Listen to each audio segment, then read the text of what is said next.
భూములు ఎన్ని ఉన్నాయి చెప్పండి? ఎన్ని భూములు ఉన్నాయి? మాలవాడికి ఒక భూమి, మాదిగోడికి ఒక భూమి, సాయిబులకి ఒక భూమి, మన దేశానికి ఒక భూమి, అమెరికా వాడికి ఒక భూమి ఉందా? భూమి ఒకటి. దేవుడు ఒక్కడే. ఈ భూమిని చేసింది దేవుడు ఒక్కడే. మనుషులందరూ ఈ భూమి మీద ఉన్నారు. ఆకాశం ఆయన చేసింది, ఎవరూ చేయలేదు. ఇర్మియా గ్రంథం 10వ అధ్యాయం 11వ వచనం. ఇర్మియా గ్రంథం 10వ అధ్యాయం 11వ వచనం.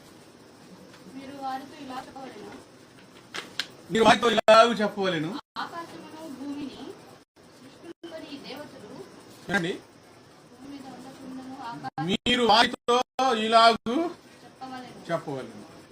ఎవరి?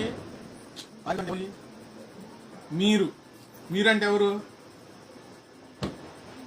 చెప్పాలి. వాక్యం చిన్న చిన్న వాక్యాలు బాగా అర్థం చేసుకోవాలి. బైబిల్ చదువుతా.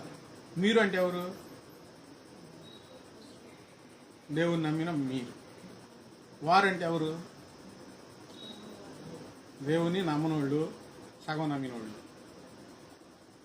నమ్మనోళ్ళతో మనం ఏం చెప్పలేము అనుకోండి. సగం నమ్మినోళ్ళు ఉంటారుగా, వారితో ఇలా చెప్పండి. వాదనలు పెట్టుకుంటారుగా, ఈ దేవుడా అక్కడే దేవుడా,